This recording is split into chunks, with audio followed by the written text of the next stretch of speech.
ہمارے ہر پروگرام کے تمام کردار حقیقت اور اپنے تمام تاریخی پس منظر پر مبنی ہے۔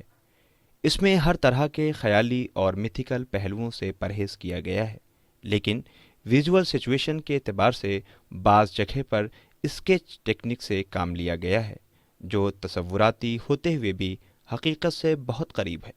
اور سارے پروگرام کے تمام تاریخی دستاویز قرآن مجید اور احادیث کے ساتھ ساتھ مختلف کتابوں سے لیے گئے ہیں، جو سند کے طور پر ہمارے پاس موجود ہے۔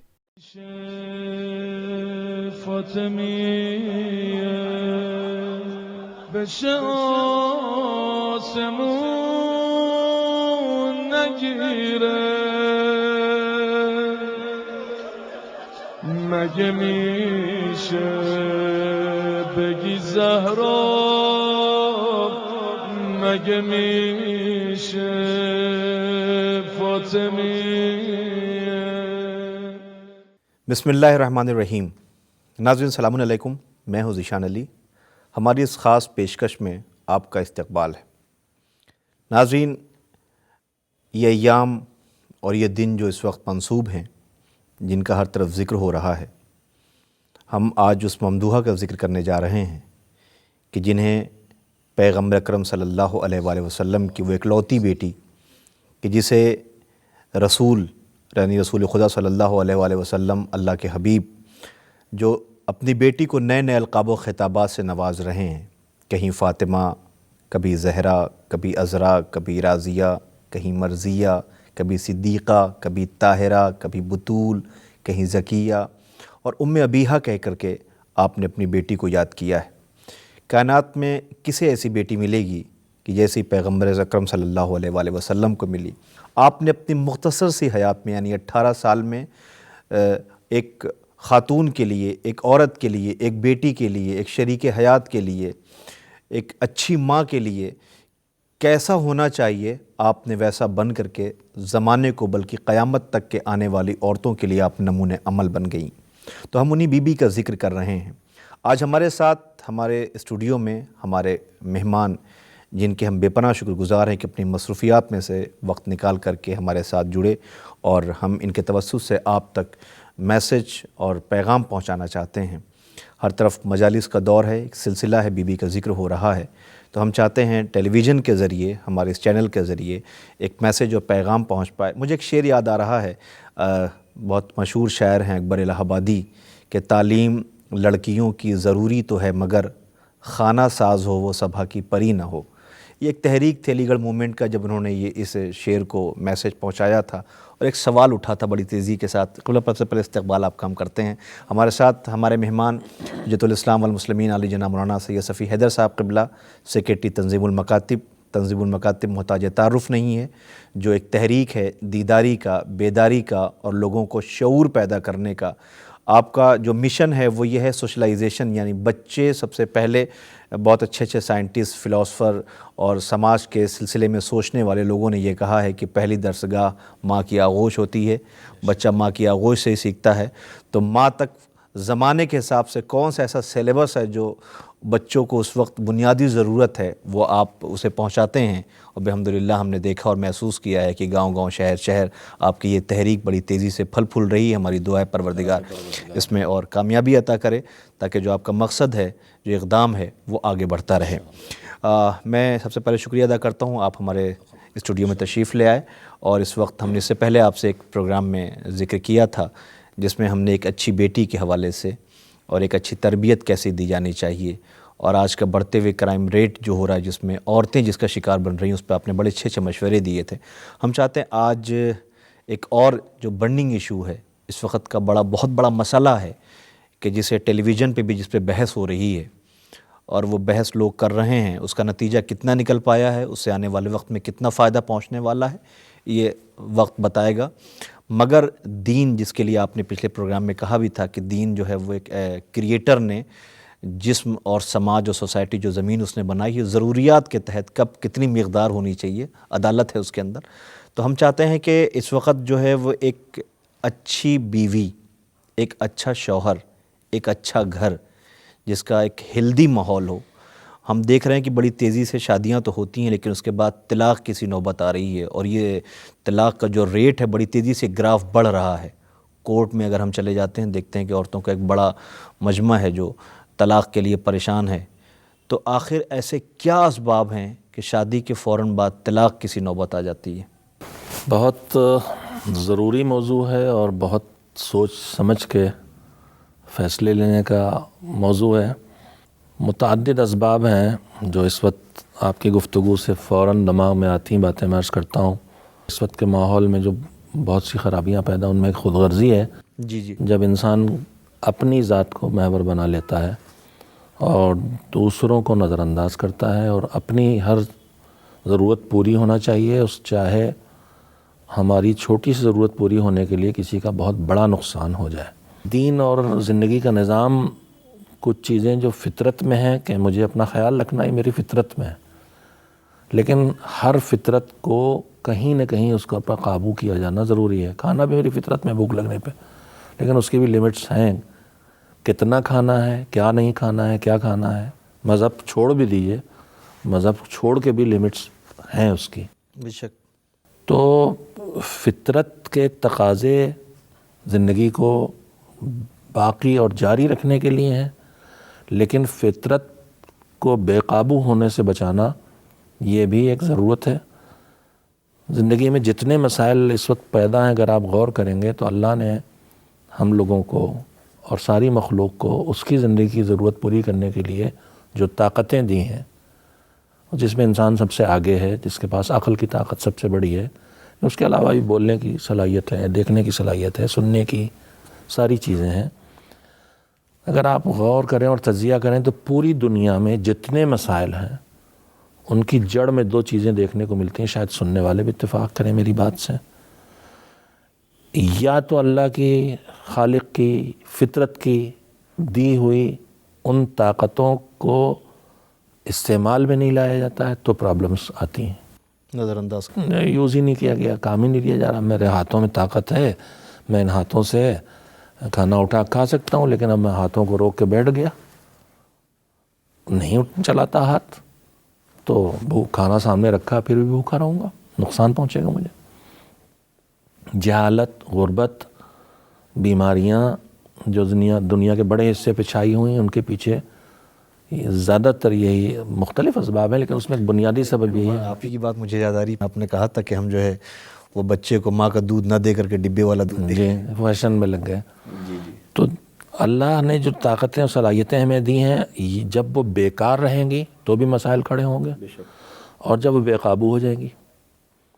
ہم اپنی عقل کا استعمال الف اور ABCD پڑھنے کے لیے بھی نہیں کر رہے ہیں، علم نہیں آئے گا، لیکن یہی عقل بیجا استعمال ہوگی تو ایٹم بم بنا کے تباہی لائے گی۔ تو کہیں بیکاری، انہی قوتوں کی بیکاری تباہی لاتی ہے، بربادی پیدا کرتی ہے، اور کہیں انہی قوتوں کا بے قابو ہونا تباہی لاتا ہے۔ دین کو اگر آپ دیکھیں گے تو دین نے جو نظام زندگی بنایا ہے اس میں کچھ کرنا ہے، کچھ نہیں کرنا ہے، یہ کھاؤ یہ نہ کھاؤ، یہ پہنو یہ نہ پہنو، یہ سنو یہ نہ سنو۔ دین سے ہٹ کے، میں بار بار کہوں گا، دین سے ہٹ کے بھی جہاں جو بھی نظام زندگی ہے وہ کرو نہ کرو پہ شامل ہے۔ حکومتوں کے قانون بھی کرو نہ کرو پہ ہیں، چاہے وہاں دین پیش نظر نہ ہو۔ اور وہ کرو نہ کرو کیوں ہے؟ کرو اس لیے کہ اس کے بغیر بھی زندگی نہیں چلنے والی، اور نہ کرو اس لیے کہ کرو گے تو زندگی ختم ہو جائے گی۔ تو قوتوں کا بیکار رہنا یا بے قابو ہونا تباہی اور بربادی اور نقصانات کا سبب بنتا ہے۔ دین کا کام یہی ہے کہ وہ زندگی میں کیا کرو اور کیا نہ کرو، یہ ادھر سے ہی فیصلہ ہم تک پہنچاتا ہے جس نے ہمیں بنایا ہے۔ اسی طرح کے قوانین اس سے وجود میں آتے ہیں۔ انہی میں سے ایک چیز ہے شادی کرو۔ اسلام کہتا ہے شادی کرو، اس لیے کہ زندگی کو آگے بڑھنا ہے۔ میں ایسے حساس موضوعات ہیں جو بات کرنا میرے جیسے لوگوں کے لیے دشوار ہوتا ہے۔ اس وقت شادی بھی تماشا بنا دی گئی، شادی مرد اور عورت کے درمیان ہوتی تھی، اب قانونی شکلیں بھی دی جا رہی ہیں، اور اس گفتگو سے کہیں کوئی قانون مجھے ہی پکڑنے نہ جائے، مجھے نہیں معلوم۔ لیکن شادی کا مقصد کیا ہے؟ زندگی کو آگے بڑھانا، انسان کے اندر یہ خواہش رکھی گئی زندگی آگے بڑھانے کی. نیچر کے اگینسٹ. ہاں تو اب جب وہ جو اس کا اصل مقصد ہے وہ جس عمل سے پورا نہ ہو اس کا نام آپ شادی رکھ ہی نہیں سکتے ہیں. وہ آپ کا ایک ذاتی عمل تو ضرور ہے لیکن وہ شادی کا لفظ اسے دینا، شادی کا مقصد زندگی کو آگے بڑھانا. زندگی کو مرد اور عورت اور نر اور مادہ جسے کہہ لیں یہ اللہ نے بنائے اسی لیے زندگی آگے بڑھنا ہے. تو خلقت کا مقصد ہی ختم ہو گیا اس کے ذریعے. تو یہ تو ایک شیطنت ہے جو پھیلائی جاتی ہے اس طرح. تو شادی کرو، اسلام میں اس پہ بہت زور ہے، اور بر وقت کرو، صحیح وقت پہ کرو، جلدی کرو. جس میں جلدی کا مطلب یہ نہیں کہ نابالغ بچے اور بچی کی شادی کر دی جائے، وہ نہیں. جب ان کی زندگی کی ضرورت بن گئی، ان کے جسم کی ضرورت بن گئی تو اب جلد از جلد اس ضرورت کو پورا کیا جائے تاکہ وہ دوسرے راہوں پہ نہ جائیں. اگر اسلام پہ غور کیا جائے گا تو شادی کو انتہائی درجہ آسان بنایا ہے اور طلاق کو انتہائی درجہ مشکل بنایا ہے. بعض مذاہب ایسے ہیں جہاں طلاق کی گنجائش نہیں، یعنی ایک رشتہ مرد و زن کا، عورت مرد کا قائم ہو گیا تو اب یہ زندگی بھر ختم ہوگا ہی نہیں. لیکن وہاں بھی مسئلہ ہے کہ اگر کسی صورت نہیں نبھ رہی ہے تو ختم ہو کے دوسری مرتبہ آباد ہونے کا موقع دیا جائے دونوں کو. لہذا طلاق رکھی گئی اسلام میں اور اکثر مذاہب میں ہے، مگر طلاق کو انتہائی دشوار بنایا ہے. اب میں یہاں پر فقہ جعفری کی بنیاد پر گفتگو کر رہا ہوں جی. جہاں بہت شرطیں طلاق کی ہیں. ان میں گواہوں کا ہونا شرط ہے، 2 گواہ ہوں اور دونوں بھروسے لائق ہوں، جھوٹ نہ بولیں، بے ایمان نہ ہوں، غلط بیانی نہ کریں. 2 گواہوں کی موجودگی میں طلاق ہو. شادی میں جو لفظ رشتہ جوڑتے ہیں وہ عربی میں ہو اچھا ہے، لیکن نہ ہو تو کسی بھی زبان میں ہو کافی ہے. لیکن طلاق میں اس میں بھی شرط رکھی گئی کہ عربی میں ہو. یہ سب رکاوٹیں جو کھڑی کی جا رہی طلاق کو آدمی کھیل اور تماشا نہ بنا سکے. طہارت کی شرط ہے خاتون کے لیے کہ وہ ہر مہینے کے وہ دن نہ ہوں. اور بھی شرطیں ہیں جو کتابوں میں موجود ہیں جن کو اس جگہ تفصیل سے بیان کرنے کا وقت نہیں ہے. وہ طہارت جس میں ان کا آپس کا رشتہ قائم ہو چکا وہ طہارت نہ ہو. یعنی رکاوٹیں ہی رکاوٹیں طلاق میں ہیں فقہ جعفری کے لحاظ سے. شادی میں اس طرح کی کوئی شرط نہیں ہے. نکاح کے لیے ان میں کوئی شرط نہیں، نہ گواہ کی شرط ہے نہ عربی کی ہے پہلی مرحلے میں، لیکن نہ ہو تو پھر عربی کی شرط بھی ختم ہو جاتی صیغہ نکاح میں. اور طہارت کی بھی کوئی شرط نہیں ہے ہی نہیں کوئی شرط، صرف دونوں کا کی رضامندی کی شرط ہے. اور اس میں اگر ناتجربہ کار بیٹی ہے، لڑکی ہے جس کی پہلی شادی ہے تو وہاں اس کو مددگار کے طور پر اس کے باپ کو اس کا اس فیصلے میں شامل قرار دیا گیا ہے تاکہ جذباتی اور ناتجربہ کاری کے نتیجے میں غلط فیصلہ جلد بازی میں نہ کر لے لڑکی. طلاق کو مشکل بنایا گیا ہے اور نکاح کو انتہائی درجہ آسان بنایا گیا، اس لیے کہ زندگی آگے بڑھے گی رشتے جوڑے رہنے سے، رشتے ٹوٹنے سے زندگی آگے نہیں بڑھے گی. اور اسلام کو ناپسندیدہ ہے طلاق. مشہور روایات میں ہے، سب سنتے جانتے ہیں کہ جو جائز کام کا مطلب یہ ہے کہ کرنے نہ کرنے کا ہمیں برابر اختیار ہے، لیکن ان جائز کاموں سب سے ناپسندیدہ کام اللہ کی بارگاہ میں طلاق ہے.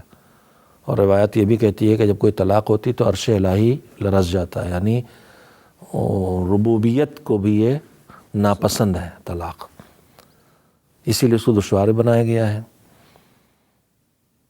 اس کے اختیارات کا بحث ایک الگ ہے کہ کس کے پاس ہے کس کے نہیں، کون سا اختیار کس کے پاس کتنا اس کا مس یوز ہوتا ہے، ہر جگہ ہے.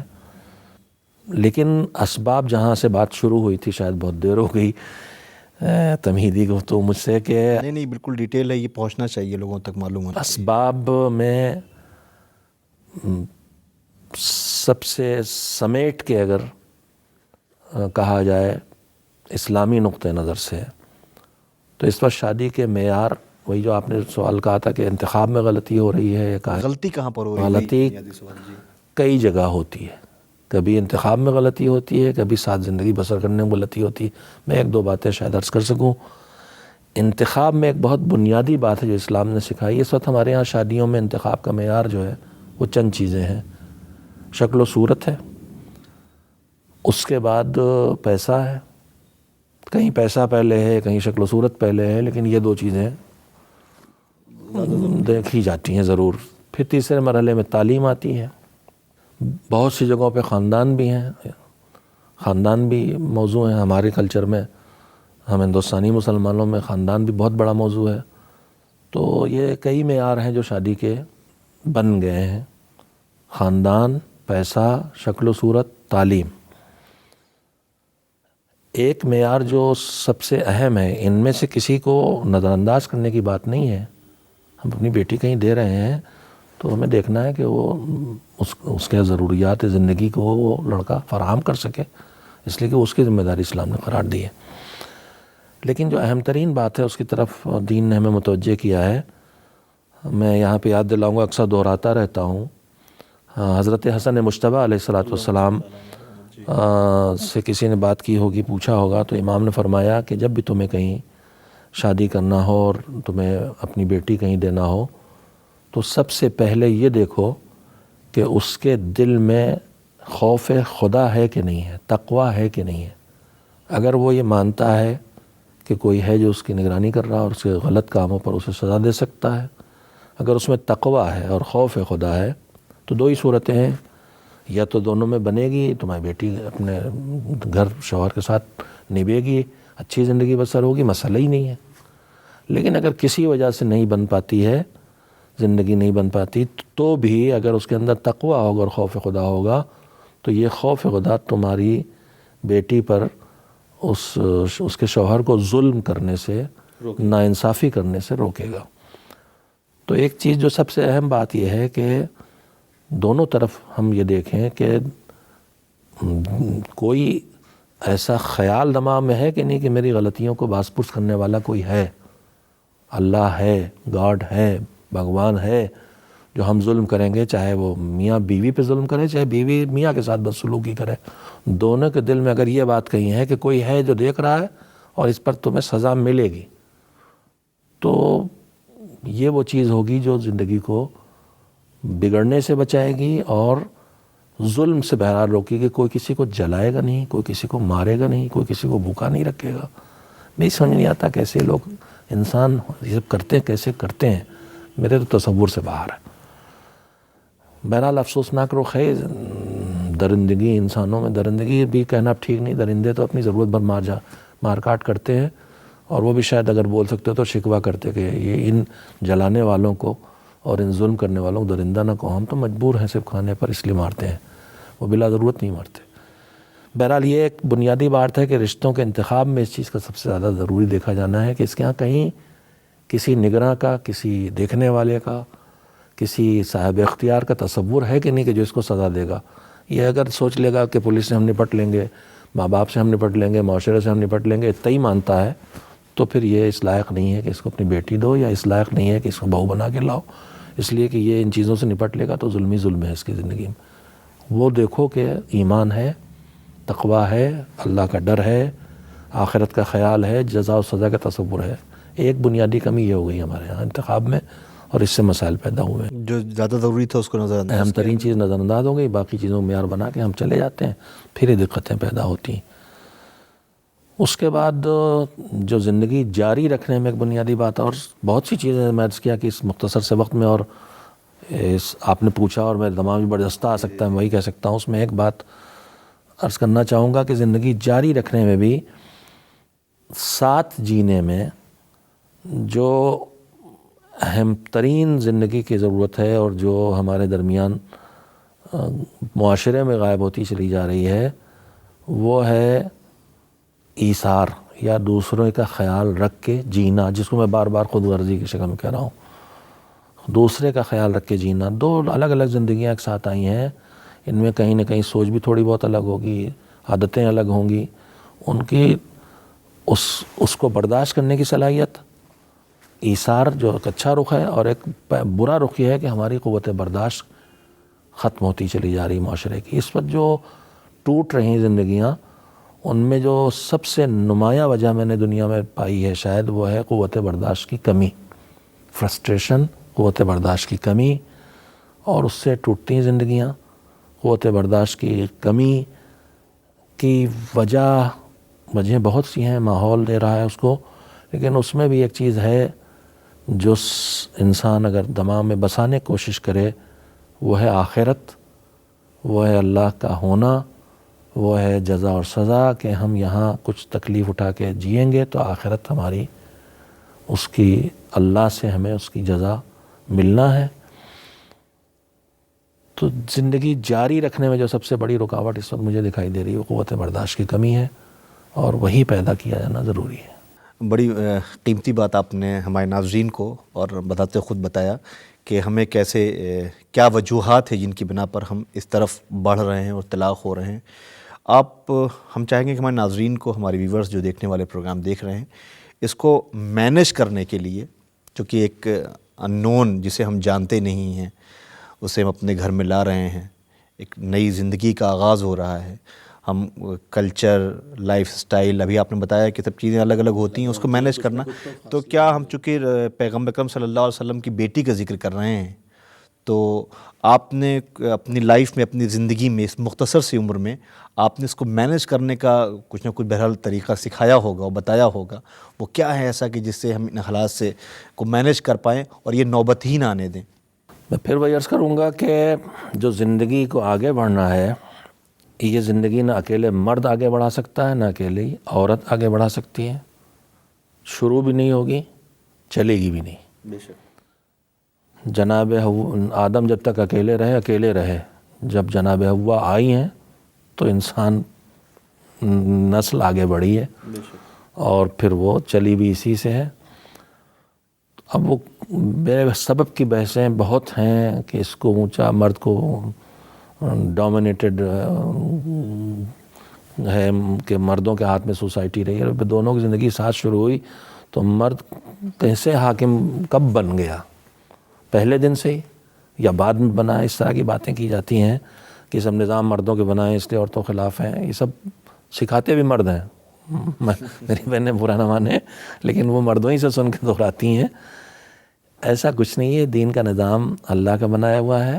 اب یہ ہمارے جب لفظ بولا جاتا ہے ملا، تو میں نے کہا تھا کہ یہ ہمارے کٹ ملا یا جو دھرم کے ذمہ دار بنتے ہیں اور ہوتے نہیں ہیں، بنتے ہیں، بے خبر ہوتے ہیں اور اپنے کو پڑھا لکھا بتاتے ہیں، اور وہ اپنی طرف سے نہ جانے کیا کیا مذہب کے نام پہ شامل کر دیتے ہیں، جس کی وجہ سے کوئی بھی مذہب ہوتا ہے اس سے بدنام ہوتا ہے۔ زندگی اکیلے مرد سے بھی چلنے والی نہیں ہے، زندگی اکیلی عورت سے بھی چلنے والی نہیں ہے۔ جب تک جناب آدم رہے اکیلے، زندگی آگے نہیں بڑھی، جب جناب حوا شامل ہوئی ہیں تب زندگی آگے بڑھی۔ لیکن جو نظام زندگی ہے دین، اس میں کاموں کو پورے کائنات میں، یونیورس میں بھی کام بٹے ہوئے ہیں، سورج کا کام الگ ہے، چاند کا کام الگ ہے، اور ہمارے وجود میں بھی کام بٹے ہوئے ہیں، ہاتھوں کا کام الگ ہے، پیروں کا کام الگ ہے، کان کا کام الگ ہے، آنکھوں کا کام الگ ہے۔ تو کام بانٹے بغیر زندگی آگے نہیں بڑھ سکتی، چاہے وہ ہماری آپ کی گھریلو زندگی ہو، مرد زن کی، میاں بیوی کی زندگی ہو، یا کارخانے ہوں، یونیورسٹیز ہوں، کالج ہوں، آفیسز ہوں، کھیتی کی، کہیں بھی کام تقسیم کیے بغیر زندگی آگے نہیں بڑھتی۔ یہ تقسیم کار ہمارے وجود میں، ہمارے جسم میں نے بھی عرض کیا کہ ہے موجود۔ ایک ہوتا ہے اصل ذمہ داری کس کی ہے، اس میں کوئی یہ گنجائش نہیں پیدا ہوتی کہ پیروں کو خراب کام دیا گیا ہے کہ وہ زمین پہ چل رہے ہیں، اور سر آنکھوں کو بہت اچھا کام دیا گیا کہ آسمان میں رہ کے دیکھ رہی، یہ کوئی شکایت کرنے کی جگہ نہیں بنتی۔ جو جس کی ذمہ ہے وہ اس کو کر رہا ہے، یہی اس کا شرف ہے، یہی اس کی فضیلت ہے۔ لیکن اپنی ذمہ داری کے ساتھ ایک دوسرے کی مدد کی ضرورت پڑتی ہے۔ میں کھڑا ہوں، 6 فٹ کا ہوں، ہاتھ اٹھایا 1.5 فٹ اور اٹھ گیا، اور کوئی چیز مجھے اٹھانا ہے جو اور اوپر ہے۔ اب یہ ہاتھ اٹھانا کا کام ہاتھ کا ہے، لیکن ہاتھ نہیں پہنچ پایا تو یہاں پیر مدد کرتے ہیں، پنجوں کے بل کھڑا ہوا، 6 انچ اور اونچا ہو گیا، چیز اٹھا لی۔ کام ہاتھ کا ہے، پیروں نے مدد کی۔ زمین پہ بیٹھا تھا پالتی مارے، گھٹنے بیکار ہو گئے، اب پیروں میں اتنی طاقت نہیں کہ اٹھ کے کھڑا ہو جاؤں، تو یہاں ہاتھ ٹیک لیتا ہوں، اصل کام پیروں کا ہے، ہاتھ اس پہ مددگار ہو گئے۔ یہ نظام اللہ نے، میاں بیوی جو پوری زندگی کا محور ہے، اسی سے ماں باپ پیدا ہوتے ہیں۔ ایک بات اور کہہ دوں، شادی کی بات ہم لوگوں نے شاید ابھی کی تھی، کہ سارے رشتے اللہ کے بنائے ہوئے ہیں۔ کون کس کے گھر میں بیٹا ہے، کس کی بیٹی ہے، کس کا کون باپ ہے، کس کی ماں، بھائی بہن، خالہ پھوپھی، جتنے رشتے ہیں سب اللہ کے بنائے ہوئے ہیں۔ اس میں ہمارا آپ کا کوئی اختیار نہیں ہے، ہم کس کے گھر میں پیدا ہوئے، کس کے بیٹے بنے، ہماری کون بیٹی بنی۔ صرف ایک رشتہ ہے جو اللہ کا بنایا ہوا نہیں، اس نے ہمیں اختیار دیا ہے، اور وہ ہے میاں بیوی کا رشتہ۔ لیکن جتنے اللہ کے رشتے بنائے ہوئے ہیں، آج کل ہر چیز فیشن بن جاتی ہے۔ مجھے تو لگ رہا ہے کہ ماں کے حقوق پر آج کل فیشن بن گیا ہے کچھ لکھ دینا، واٹس ایپ پہ لکھ کے سکون حاصل کر لو، سوشل میڈیا پر ماں کے اوپر۔ اب باپ تو ختم ہو گیا بیچارہ، بھائی ماں باپ دونوں ہیں، اب فیشن چلے کچھ دنوں بعد باپ پہ شروع ہو جائے گا۔ بہرحال مجھے یاد نہیں آتا، کسی شاعر نے بہت اچھی نظم ماں پہ کہی تھی، اسی کے بعد سے مجھے لگتا ہے یہ دھیرے دھیرے دھیرے فیشن بن گیا۔ تو جتنے رشتے ہیں، مقدس ترین رشتہ ماں باپ کا ہے، والدین، ماں ہے، لیکن یہ رشتہ اللہ کا بنایا ہے۔ باپ کا رشتہ اللہ کا بنایا ہے، بھائی بہن اللہ کے بنائے رشتے ہیں، مگر ان میں سے کوئی رشتہ وجود میں نہیں آ سکتا جب تک کہ میاں بیوی کا رشتہ وجود میں نہ آ جائے۔ جتنے مقدس رشتے ہیں، سارے مقدس رشتے ٹکے ہوئے ہیں میاں بیوی پر، شوہر اور زوجہ پر، ہسبینڈ اور وائف پر۔ جب تک دو مرد و زن، عورت اور مرد، زوجہ اور شوہر نہیں بنیں گے، نہ یہ کسی کی ماں بنے گی، نہ کسی کا باپ بنے گا، نہ کوئی اس کی بیٹی ہوگی، نہ کوئی اس کا بیٹا ہوگا، نہ اس کا کوئی بھائی بہن ہوگا۔ سارے رشتے جو اللہ کے بنائے ہیں، ان سارے رشتوں کی بنیاد ہے میاں بیوی کا رشتہ۔ لہذا اگر ہم مستقبل کی نسل میں ان پاکیزہ رشتوں کو پاکیزہ رکھنا چاہتے ہیں تو اس مقدس رشتے کو، میاں بیوی کے رشتے کو بھی پاکیزہ رشتہ ہونا چاہیے۔ یہی رشتہ کل باپ و ماں بنانے والا، یہی رشتہ اولاد بنانے والا۔ اگر یہی رشتہ خراب نیت سے ہے تو یہ پھر اگلے رشتے بھی کچھ اچھے وجود میں آئیں ہونے والا نہیں۔ ایک بنیادی بات ہے، اور علامہ ذیشان حیدر جوادی اور علامہ مقامہ نے شاید کہیں لکھا ہے یا کسی تقریر میں پڑھا ہوگا، مجھے یاد ہو گئی اور میں اسے دہراتا رہتا ہوں۔ اب اس کے بعد عرض کروں گا کہ تقسیم کار کی بات میں کر رہا تھا کہ پورے نظام کائنات میں تقسیم کار ہے، انسانی جسم میں بھی ہے۔ اصل ڈیوٹی کون کس کی ہے، اس سے کوئی فرق نہیں پڑتا کہ اس کو کم سمجھا جائے، کہ اس کو حقیر کر دیا، اس کو ذلیل کر دیا۔ مددگار ہونا دوسرا نظام ہے۔ مولا کائنات حضرت علی بن ابی طالب علیہ السلام کا جو رشتہ جب پیغمبر نے قبول کیا ہے، اور دولت مند اور اچھے گھرانے والے سب رشتے آ رہے تھے، اس کے باوجود پیغمبر سکوت اختیار کیے تھے۔ پھر جب پیغمبر کے پاس مولا کا رشتہ ذریعے سے پہنچا، جناب سعد بن معاذ کے ذریعے، بظاہر پہ مولا علی خود براہ راست گفتگو کرتے ہوئے شرما رہے تھے اپنے حالات کی وجہ سے، تو بخوشی قبول کیا تھا، اور ان کی خوبیاں بتائی تھیں حضرت زہرا کو کہ کیا کیا خوبیاں ہیں ان کی، جس بنیاد پر پیغمبر نے رشتہ پسند کیا اور حضرت زہرا نے بھی پسند کیا۔ اس رشتے کے قائم ہو جانے کے بعد اب زندگی مل کے بسر کرنا ہے، تو فرمائش کی اس نئے جوڑے نے پیغمبر سے کہ آپ ہی ہماری ذمہ داریاں تقسیم کر دی ہیں۔ تو جو پہلی تقسیم پیغمبر کے ہاتھوں سے وجود میں آئی ہے روایات میں، پیغمبر نے کہا گھر کے باہر کے کام علی کے، گھر کے اندر کے کام زہرا کے۔ اور روایت یہ بھی کہتی ہے کہ اس پر حضرت زہرا نے کہا کہ مجھے اس فیصلے سے پیغمبر کے اتنی خوشی ہوئی ہے کہ جس کی کوئی انتہا نہیں ہے، اس لیے کہ مجھے میری پوری تمنا تھی کہ، اور یہ خوف بھی تھا کہ کہیں پیغمبر باہر کے کام میرے ذمے نہ کر دے۔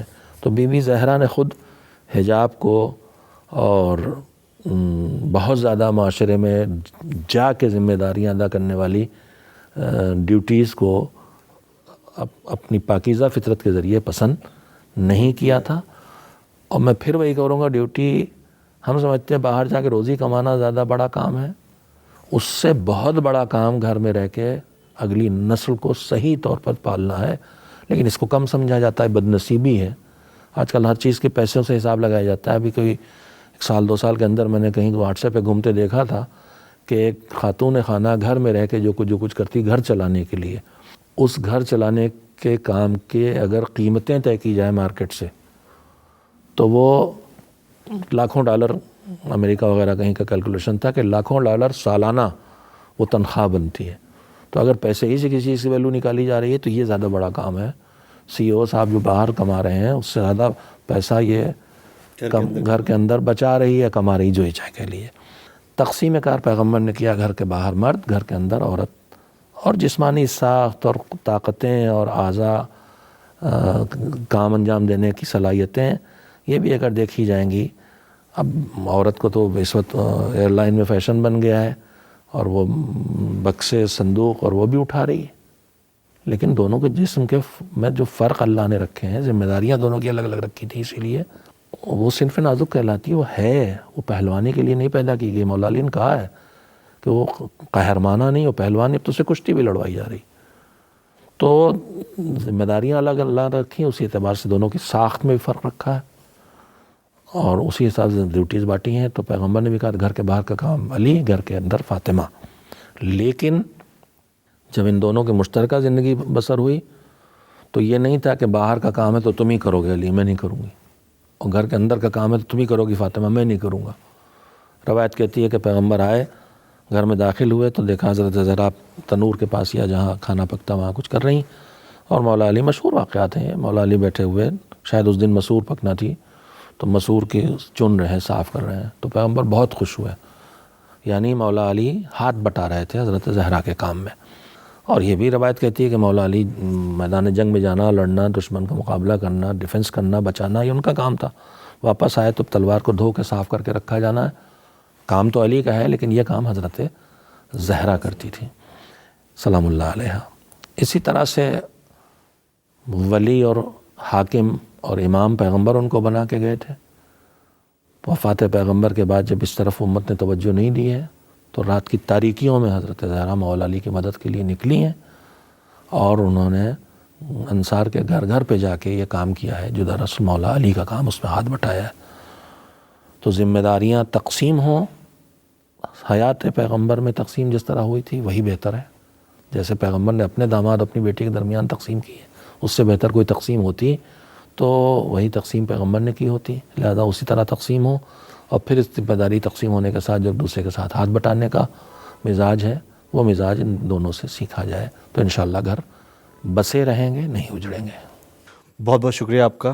آپ نے آج جس بی بی کا ہم ذکر کر رہے ہیں اور پیغمبر اکرم صلی اللہ علیہ وآلہ وسلم جو انسانیت کے لیے، عالم انسانیت کو سلیقہ حیات سکھانے کے لیے آئے، آپ کی بیٹی دنیا کی عورتوں کے لیے مشعل راہ بنی، اور آپ نے بڑی قیمتی بات ہمارے ناظرین تک آج کے اس پروگرام کا میں سمجھتا ہوں کہ رزلٹ اور نتیجہ ہوگا کہ اسے اگر ہم غور سے دیکھیں، محسوس کریں اور اسے عملی جامہ پہنائیں، اسے اپنی عملی زندگی میں لے آئیں تو یقینی طور پہ گھر کیا سارا یہ سماج اور معاشرہ آباد ہو جائے گا اور یہ شکوے دور ہو جائیں گے. اور انشاءاللہ وہ دن دور ہوں گے کہ جب طلاق کی نوبت آئے گی اور گھر تقسیم ہونے لگے، گھر کا ماحول زہر بھرا ہو جائے. آپ نے بڑی اچھی بات کہی ہے کہ گھر کے اندر کے کام عورتوں کے اور گھر کے باہر کا کام مرد اگر سنبھال لیں اور سب ایک دوسرے کو کوآرڈینیٹ کریں، ایک دوسرے کا سہارا بنیں، ایک دوسرے کے ساتھ رہیں، ایک دوسرے کے ضروریات کو محسوس کریں تو انشاءاللہ وہ گھر، وہ سماج و معاشرہ آباد ہو جائے گا. بہت بہت شکریہ آپ ہمارے اس پروگرام میں تشریف لائے. اور ہم یہ سمجھتے ہیں کہ ہماری شہزادی جناب بطول سلام اللہ علیہ، جناب زہرا سلام اللہ علیہ، جنہوں نے ایک وقت میں ایک اچھی بیٹی، ایک اچھی شریک حیات، ایک اچھی ماں اور ایک اچھی آئیڈیل عورتوں کے لیے آپ بنی ہیں اور دنیا کو سلیقہ حیات سکھایا ہے. ہم امید کرتے ہیں کہ انشاءاللہ جس بی بی کا ہم ذکر کر رہے ہیں ان کے کردار کو اپنی زندگی میں ہم یقینی طور پہ اتاریں گے اور ہمارے گھر آباد ہو جائیں گے. ناظرین، ہم چاہیں گے کہ ہمارے پروگرام میں آپ نے جو کچھ محسوس کیا، آپ کے سوالات ہم تک پہنچیں اور آپ ہم سے پوچھیں، آپ ہم سے سوال کریں، اور ہم انشاءاللہ کوشش کریں گے اگلے پروگرام میں بھی آپ کو ہم زحمت دیں گے اور آپ سے گزارش کریں گے کہ آپ تشریف لے آئیں اور ہمارے جو نئی جنریشن ہے کہ جس سے اس بات کا یقین تو ہے کہ ہمارے پاس اہل بیت اطہار علیہ السلام کی زندگی ہمارے لیے مشعل راہ ہے، لیکن چونکہ وقت کی کمی کے لحاظ سے ہم پہنچ نہیں پاتے ہیں، تو آپ لوگ ایسے ذریعہ ہیں کہ جن کے ذریعے ہم اگر ہمیں فیڈ بیک ملے اور ہمیں سوالات ہمارے سامنے آئیں تو ہمارے لیے بھی آسان ہو کہ ہم اس میں محنت کریں، کوشش کریں، ڈھونڈ کے لائیں کہ زندگی کے حل کیا ہیں. یہ تو اپنے مشاہدے کی بنیاد پر جو عرض کر سکتے ہیں وہ عرض کرتے ہیں ہم لوگ، ورنہ ہمیں فیڈ بیک نہیں ملتا ہے.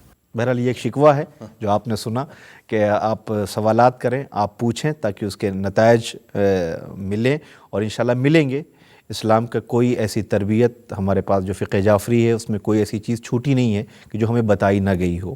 کھانے کے، رہنے کے، پریکٹیکل لائف میں، روزگار کے، صحت کے، کوئی ایسی چیز چھوٹی نہیں ہے. بہرحال انشاءاللہ ہم امید کرتے ہیں کہ وقت ختم ہو چکا ہے.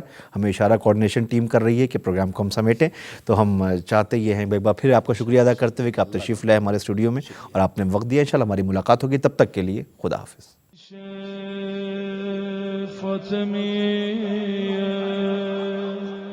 بشه آسمون نگیره مگه میشه